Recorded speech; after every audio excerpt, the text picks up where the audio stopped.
Imagine um passado que a maioria de nós associa aos capítulos mais sombrios da história, onde se decidia quem tinha o direito de viver e quem não tinha, onde a pureza do sangue e a perfeição da raça foram elevadas à lei.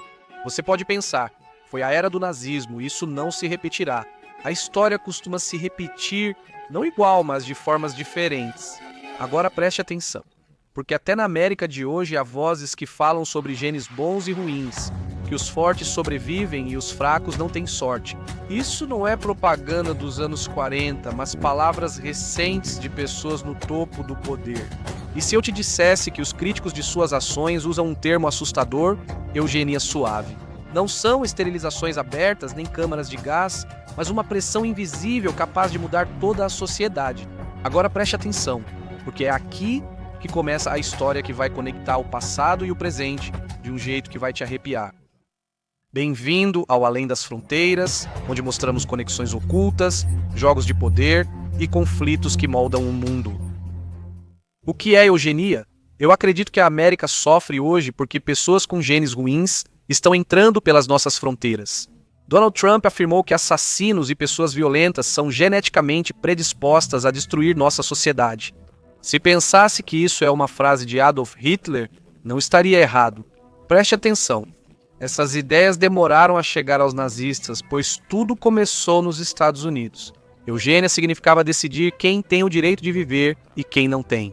Para que fique claro, eugenia é a ideia de melhorar a humanidade, permitindo que só as pessoas certas se reproduzam, saudáveis, fortes e bem-sucedidos.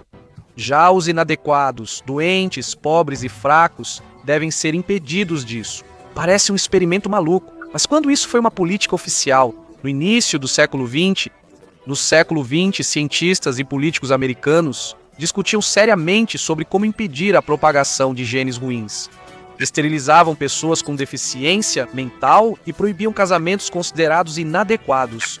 E os tribunais apoiavam isso. Em 1927, a Suprema Corte dos Estados Unidos da América decidiu que a esterilização de pessoas era legal. Palavras do veredito ainda hoje assustam. 3 gerações de imbecis já bastam. Os nazistas se inspiraram nos Estados Unidos da América e levaram essas ideias ao extremo. Esterilizações, perseguição, assassinatos em massa. E aqui está o paradoxo. Depois da Segunda Guerra Mundial, eugenia virou palavra proibida e o Ocidente se afastou oficialmente. A ideia de que a sociedade seria mais forte se os fracos recuassem nunca sumiu totalmente. Eugenia velada. Após a Segunda Guerra Mundial, o termo eugenia tornou-se tóxico. Um político que defendesse raça pura ou esterilização seria rapidamente rejeitado socialmente, mas a ideia sobreviveu, não desapareceu, apenas se disfarçou. Agora preste atenção. Para entender o perigo disso, precisamos voltar aos nazistas. A Alemanha dos anos 30 não começou direto com as câmaras de gás. Primeiro, esterilizaram epilépticos, pessoas com deficiência mental e pobres considerados inadequados. Depois surgiu o programa Ação T4, que assassinava crianças e adultos com deficiência considerados sem valor pelo regime. Médicos decidiam por escrito quem merecia viver. Depois, esse modelo se aplicou a povos inteiros. Agora imagine essa mudança arrepiante.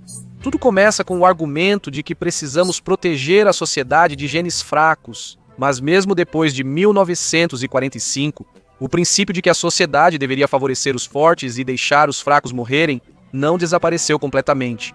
A forma mudou, mas a essência permanece. Eugenia sutil não é esterilizar à força. Você organiza a sociedade para que os indesejados saiam do sistema por si mesmos, usando medidas indiretas. Você retira o acesso das pessoas à saúde acessível. Você vê a vacinação, corta programas sociais e diz: só os fortes sobrevivem, os fracos não têm sorte. É sutil. Ninguém te acusa de câmaras de gás, mas o resultado pode ser similar. Uma sociedade onde os mais fracos não têm chance, chamada por críticos de eugenia silenciosa e sutil, sem registro nos livros didáticos. Não está escrito preto no branco nas leis, mas esse pensamento é cada vez mais comum até entre líderes da política americana. É assim que, com pequenos passos discretos, ideias que julgávamos enterradas pelo Tribunal de Nuremberg podem voltar à sociedade. Ainda não terminamos. Se gostou do vídeo, elogie para alcançar mais pessoas. Se quiser apoiar meu trabalho, contribua com um pequeno valor. Obrigado, seguimos em frente. Os atuais protagonistas, Trump, Kennedy e Musk. Vamos começar por Donald Trump. Em outubro passado, ele afirmou que dezenas de milhares cruzam a fronteira, sendo 13 mil assassinos, e acrescentou: o desejo de matar está nos seus genes. Atenção, isso não é só subtexto político, mas linguagem eugenista. Dividir as pessoas entre bons e maus genes. Palavras que lembram épocas em que a propaganda nazista dizia que o crime era inerente ao sangue e inato. Outro homem-chave é Robert F. Kennedy Jr., atual ministro da Saúde. Um homem que deveria estar do lado da ciência. Em vez disso, ele espalha dúvidas sobre a vacinação, diz que o autismo é pior do que a Covid e que pessoas saudáveis lidam com doenças sozinhas. Ao dizer que só os fortes sobrevivem e os fracos cedem lugar, ele ecoa ideias antigas que queríamos esquecer. Kennedy não está sozinho nessas opiniões. Seu conselheiro é Kelly Means, ex-analista de um think tank conservador. E é ele quem afirma que o sistema de saúde universal é uma das principais causas do colapso do sistema. Quando todos recebem a mesma ajuda, os fracos acabam sobrecarregando os fortes. Assim surge uma política que divide os habitantes entre quem merece saúde e quem tem azar. E então temos Elon Musk, empresário, visionário, o homem mais rico do mundo. Hoje ele não integra mais a agência Dovich. Rompeu com Trump após forte discussão sobre poder e dinheiro, mas suas opiniões permanecem.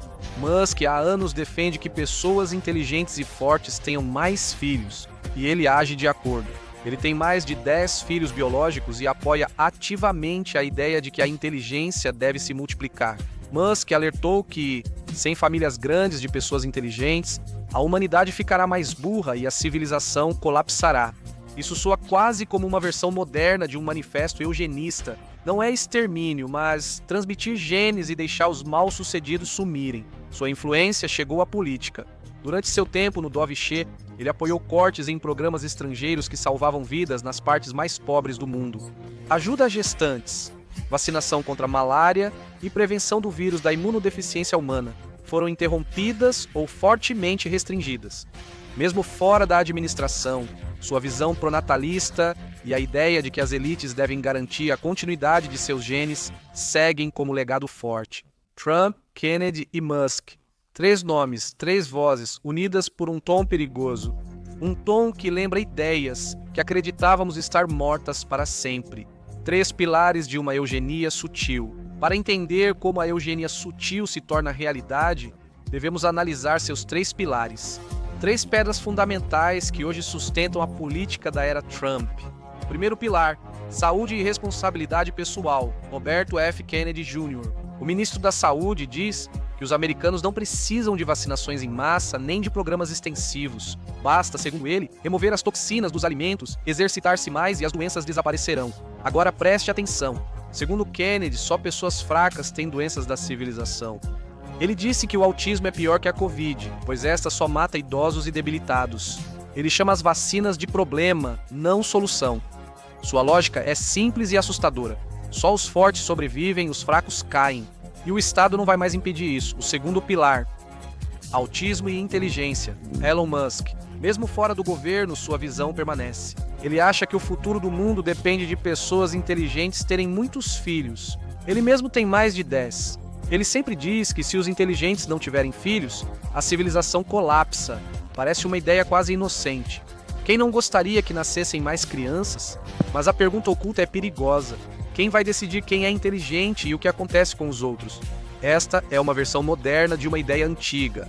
Expandiremos só os genes valiosos. Os demais devem sumir gradualmente. O terceiro pilar, cortes e seleção. No fim, cortes. Dovich e a administração Trump interromperam programas que ajudavam milhões dos mais vulneráveis. Apoio a gestantes, prevenção do vírus da imunodeficiência humana e vacinação contra tuberculose e malária. O resultado? Milhões sem cuidados básicos. Sem tiros, esterilizações ou deportações. Apenas uma decisão burocrática que tem o mesmo efeito. Os fracos não sobrevivem. Essa é a essência da eugenia sutil. Não soa como ordem nem vem com sirenes ou soldados, mas de forma silenciosa, como um corte no orçamento, uma reforma ou um lema de responsabilidade pessoal. Críticos e consequências morais. Prestem atenção, pois aqui está a grande questão. Isso é apenas política? Ou seria o retorno a uma ideia já rejeitada pelo mundo? Cientistas e médicos alertam. Eles afirmam que doenças, obesidade e dependências não dependem só da força de vontade. Genética, ambiente, renda e acesso a cuidados são determinantes. Kennedy diz que pessoas saudáveis não morrem de sarampo, mas especialistas alertam: sem vacina, crianças morrem. Aquelas que não podem decidir por si mesmas. Organizações humanitárias alertam que cortes em programas como United States Agency for International Development, ou Gavi, Aliança Global para Vacinas e Imunização, vão afetar milhões de pessoas. Economistas estimam que cada bilhão de dólares economizado resulta em 100 mil mortes desnecessárias em países em desenvolvimento. Esse é o preço pago por quem não tem voz. Preste atenção. Historiadores alertam que a linguagem sobre genes bons e ruins é perigosamente semelhante ao que ouvimos na Europa há 90 anos. Começou com esterilizações e terminou em valas comuns. Atualmente, não há câmaras de gás, mas a ideia de fortalecer a sociedade eliminando os fracos continua assustadoramente igual. Críticos ressaltam que a eugenia suave não separa pessoas por raça como os nazistas faziam. Ela separa pelas classes sociais, ricos, saudáveis e educados, ou pobres, doentes e vulneráveis. Ou seja, privilegiados versus desamparados, com a questão moral no ar. É justo que o acesso à saúde ou a chance de viver sejam recompensas apenas para aqueles que tiveram sorte na genética ou na origem familiar? Ou a sociedade deveria proteger também aqueles que não conseguem se defender sozinhos? A história se repete, mas nunca igual. Como mostram as lições do passado e a política atual nos Estados Unidos da América, o ritmo com que se repete é assustador. Os nazistas começaram com palavras, não com câmaras de gás. Discutiam sangue puro, força, fraqueza e como a sociedade seria melhor sem indesejados. Prestem atenção. Hoje não há apelos diretos à esterilização, apenas fala sobre responsabilidade pessoal, sobre a sobrevivência dos fortes e como genes ruins cruzam fronteiras. Parece diferente, mas a essência é semelhante. Primeiro, muda-se a linguagem, depois as leis e, por fim, a vida, quem a sociedade apoia ou abandona. Mas agora, atenção, aqui precisamos ser justos. Hoje, na América, não há documento oficial declarando a prática de eugenia. Isso seria impensável. O que dizemos aqui é uma interpretação. Críticos associam ações, falas sobre genes, cortes na saúde e o mascarado pronatalismo, criando uma imagem que remete a antigos sonhos eugênicos. Oficialmente, são reformas, eficiência e responsabilidade pessoal. Visto de longe, é uma versão moderna da velha ideia de que só os fortes merecem sobreviver, os fracos não têm chance. Historiadores alertam que, ao dividir pessoas entre valiosas e sem valor, a linha tende a se afastar cada vez mais. Primeiro são os migrantes, depois os doentes, depois os pobres e, por fim, qualquer um que não se encaixe na imagem do cidadão perfeito. Preste atenção neste momento. Não estamos em 1939, mas as questões daquela época ainda surgem hoje, apenas de modo diferente. E é por isso que os críticos falam sobre eugenia sutil com tanta urgência. Conclusão: a história nos ensina uma coisa: ideias perigosas raramente retornam na mesma forma. Elas mudam de aparência, começam a parecer inocentes. As pessoas começam a se acostumar, os limites começam a mudar. Agora preste atenção, hoje não é Hitler quem fala sobre genes. São presidentes, ministros e bilionários. Não há câmaras de gás e sim cortes orçamentários. Não são esterilizações, mas slogans sobre responsabilidade pessoal. Oficialmente não se fala em eugenia. Não é uma política documentada, mas uma interpretação, alerta e imagem criada por críticos. Mas a pergunta é clara: e se eles estiverem certos? Os críticos afirmam que estamos testemunhando uma eugenia sutil, algo que não faz barulho. Mas o que pode aos poucos mudar toda a sociedade? Os fortes sobrevivem, os fracos caem e o Estado finge ser evolução natural. Foque neste momento. Não estamos aqui para julgar, mas para fazer uma pergunta que só você pode responder. Isso é uma interpretação exagerada? Estamos presenciando um novo experimento silencioso na sociedade humana? E se for a segunda opção, quanto tempo resta até que a história repita seu sombrio refrão?